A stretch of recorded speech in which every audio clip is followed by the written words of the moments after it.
नमस्कार, स्वागत है साहित्यिक झरोखा चैनल पर। आज हम करेंगे मैत्रेयी पुष्पा जीवन व साहित्यिक परिचय। तो आइए विस्तार से जानते हैं। देखिए, इनके अगर जीवन की बात करें तो इनका जन्म 30 नवंबर 1944 ईस्वी में उत्तर प्रदेश के अलीगढ़ जिले के सिकुर्रा नामक गांव में हुआ था।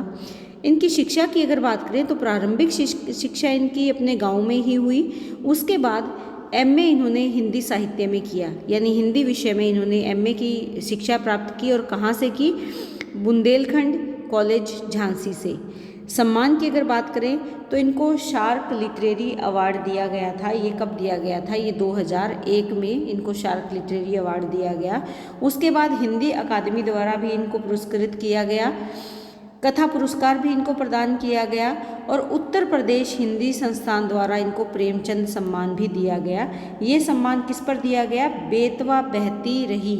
ये सम्मान इनको बेतवा बहती रही पर मिला। और इसके बाद ईदन मम जो इनके उपन्यास है, इन उपन्यासों पर इनको सम्मान दिया गया। ये कौन सा सम्मान था? प्रेमचंद सम्मान। तो ये इनके प्रमुख सम्मान है जो इनको इनके कार्यक्षेत्र में अपना विशेष योगदान देने के लिए इनको प्रदान किए गए। तो आइए अब इनकी रचनाओं के बारे में जानते हैं।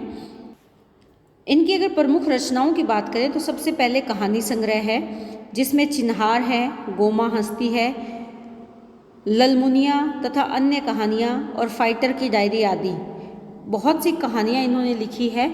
और सभी कहानियाँ उम्दा कहानियाँ हैं। एक से एक समाज से जुड़े हुए विषयों को इन्होंने उठाया है। विशेषकर नारी जीवन को इन्होंने अपनी कहानियों के केंद्र में रखा है। दूसरे, अगर इनकी जो उपन्यास विधा है उस पर अगर इनकी लेखनी की बात करें तो बेतवा बहती रही, इस पर इनको प्रेमचंद सम्मान दिया गया है। ईदन मम, इसमें भी इस उपन्यास के लिए भी इनको सम्मानित किया जा चुका है 1995 ईस्वी में। इसके साथ अगर देखें चाक, झूला नट, अलमा कबूतरी, अगन पाखी, बहुत ही उम्दा उपन्यास है इनके। अलमा कबूतरी यानी इनके जो उपन्यास विधा पर जो लेखनी है उसमें हमारे आसपास के हमारे जीवन से जुड़े हुए पात्रों को केंद्र में रखकर इन्होंने ऐसे विषय उठाए हैं जो कि समाज के लिए उपयोगी हैं या समाज का वास्तविक आईना इनके माध्यम से दिखाया जा सकता है। उसके बाद अगर आत्मकथा की बात करें तो कस्तूरी कुंडल बसे और गुड़िया भीतर गुड़िया इनकी आत्मकथा है। स्त्री विमर्श, खुली खिड़कियाँ इनकी प्रमुख रचना है। तो ये इनके जो प्रमुख रचनाएं हैं जिससे इन्होंने हिंदी साहित्य को समृद्ध करने में अपना विशेष योगदान दिया है। साहित्य की विशेषताओं की अगर बात करें तो सबसे पहले जो विशेषता हमें इसमें नजर आती है वो है स्त्री मुक्ति की अवधारणा। देखिए, मैत्रेयी पुष्पा जी पुरुष प्रधान समाज की विरोधी रही हैं और ये स्त्री मुक्ति के लिए जो पितृ प्रधान समाज है उसका विरोध करती हैं। ये मानती हैं कि स्त्री को अगर मुक्ति चाहिए तो उसे पितृ प्रधान और जो पति प्रधान सत्ता है उसे संघर्ष करना ही होगा। इसीलिए अपने लेखन के माध्यम से, चाहे वो कहानियाँ हैं चाहे वो उपन्यास हैं, ये पितृ प्रधान पितरात्मक सत्ता का विरोध करते हुए नजर आती है। पितरात्मक सत्ता से तात्पर्य क्या है कि जिस घर में केवल पिता की आज्ञा का ही पालन हो, पिता के कहे अनुसार, पिता के नियमों के अनुसार ही घर चले, इस बात को ये नकारती है।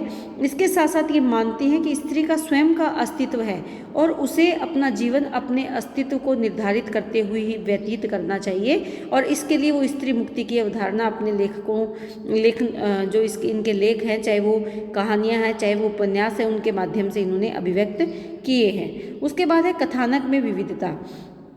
देखिए, जो इनके कहानियों के कथानक है मुख्यतः, क्योंकि हम यहाँ पर इनकी कहानी करेंगे तो यहाँ पर कहानियों की चर्चा है। वैसे कहानी और उपन्यास विधा के कथानक लगभग एक जैसे ही कथानक इन्होंने लिए हैं।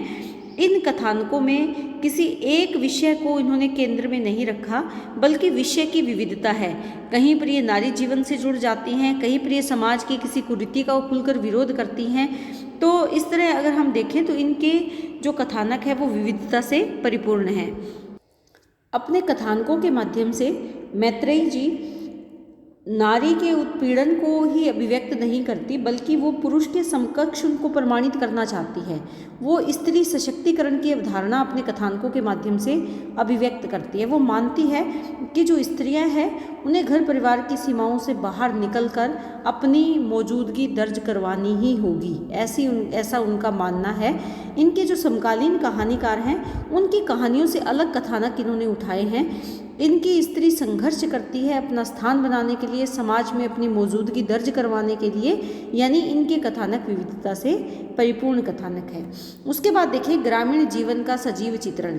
देखिए ग्रामीण जीवन का इन्होंने सजीव चित्रण प्रस्तुत किया है, क्योंकि इनके जो पात्र हैं वो शहर की संस्कृति से प्रभावित पात्र नहीं है, बल्कि इनके आसपास जो ग्रामीण जीवन जो इनके आसपास पसरा हुआ था, जो पात्र इनके गांव के पात्र हैं, उन पात्रों को इन्होंने आधार बनाया है। इसीलिए इनकी जो कहानियाँ हैं उसमें ग्रामीण जीवन का सजीव चित्रण किया है, उनका रहना, उनका किस प्रकार वो संघर्ष करती हैं, कैसे वो अपना जीवन यापन करने के लिए जो गांव के लोग हैं वो किस प्रकार साधारण जीवन जीते हैं। तो ये सब जो ग्रामीण सभ्यता और संस्कृति है उसका सजीव चित्रण इन्होंने अपनी कहानियों के माध्यम से किया है, क्योंकि ज़्यादातर जो इनकी कहानियाँ हैं वो शहरीकरण से बहुत दूर है, ग्रामीण जीवन की कहानियाँ हैं, ग्रामीण अंचल की कहानियाँ हैं।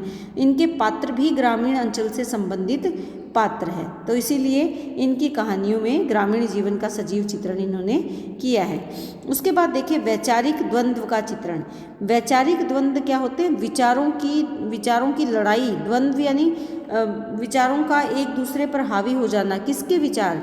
नारी के मन में जो विचार चलते हैं वो द्वंद्वात्मक स्थिति है उसकी। एक मन उसको समझाता है कि मुझे विरोध नहीं करना है, लेकिन फिर दूसरा मन क्या कहता है कि उसे इन परंपराओं को तोड़ना है, इन रूढ़ियों को समाप्त करना है, तभी जीवन को स्थापित किया जा सकता है, तभी समाज में नारी को स्थान प्राप्त करवाया जा सकता है। इसीलिए इनकी कहानियों के जो पात्र हैं, जो हम फैसला कहानी करेंगे उसमें जो पात्र ईश्वरीय है उसके माध्यम से भी तो उन्होंने दिखाया है कि किस प्रकार वो अपने विचारों और भावों को अभिव्यक्त करती है। अनपढ़ होते हुए भी ईश्वरीय बसुमती को समझाती है और उसे प्रेरित करती है। तो बसुमती के मन में भी क्या आता है? विचारों का द्वंद्व आता है कि उसे क्या निर्णय लेना चाहिए, और इसी द्वंद्व के परिणाम स्वरूप वो अपना अंतिम निर्णय लेती है। तो जो इनके कहानियों के पात्र हैं वो उनमें वैचारिक द्वंद्वात्मकता देखी जा सकती है। उसके बाद भाषा शैली। अगर भाषा शैली की बात करें तो क्योंकि मैत्रेयी पुष्पा जी की जो कहानियाँ हैं ये ग्रामीण जीवन से जुड़ी हुई मध्यवर्गीय परिवार की या गरीब परिवारों की कहानियाँ हैं, तो इन कहानियों में जो पात्र हैं उनकी भाषा सहज, सरल, खड़ी बोली हिंदी का प्रयोग किया गया है और विशेष रूप से पात्रों के अनुकूल है। कहीं कहीं पर पात्रों के अनुकूल जो उस क्षेत्र विशेष के जो शब्द हैं उनका प्रयोग भी इन्होंने अपनी कहानियों में किया है। इसके साथ अगर देखें तो इनकी भाषा में सर्वत्र प्रसाद गुण है, वाक्य विन्यास सुंदर, सरल और रोचक है, संवाद योजना बहुत अच्छी है इनकी कहानियों में, जो संवाद हैं वो पात्रों को पूर्णता प्रदान करते हैं। इसी के साथ अगर शैली की बात करें तो शैली भी पात्रों और प्रसंगों के अनुकूल इन्होंने शैली का प्रयोग किया है। वहाँ पर वर्णनात्मक शैली भी है, संवादात्मक शैली भी है, इसके साथ साथ भावात्मक शैली का भी सुंदर प्रयोग है, लेकिन विशेष रूप से इन्होंने मनोविश्लेषणात्मक शैली का भी प्रयोग अपनी कहानियों के माध्यम से किया है, क्योंकि इनके जो स्त्री पात्र हैं वो मनोविश्लेषण वादी विचारधारा या उनके मन का विश्लेषण इन्होंने अपने पात्रों का किया है अपनी कहानियों के माध्यम से। तो इसीलिए इनकी कहानियों की शैली मनोविश्लेषणात्मक शैली भी ली है या इस शैली का प्रयोग इन्होंने किया है, क्योंकि इनके जो पात्र हैं वो संघर्ष करते हैं, द्वंद्वात्मकता उनके विचारों में देखी जा सकती है। तो वहाँ उनके मन का विश्लेषण भी इन्होंने जो भावों और विचारों के माध्यम से किया है। तो यहाँ पर क्या है? मनोविश्लेषणात्मक शैली का प्रयोग किया है। तो ये मैत्रेयी पुष्पा जी के साहित्य की विशेषताएं हैं। कहानी और उपन्यास की विशेषताएं लगभग समान ही रहती हैं, तो ये विशेषताएं आप दोनों में इसका प्रयोग कर सकते हैं। उम्मीद करती हूँ कि ये आपको जीवन और साहित्य के बारे में जो विस्तार से मैंने यहाँ बताने का प्रयास किया है वो आप बहुत अच्छे से समझ पाए हो। बहुत बहुत धन्यवाद।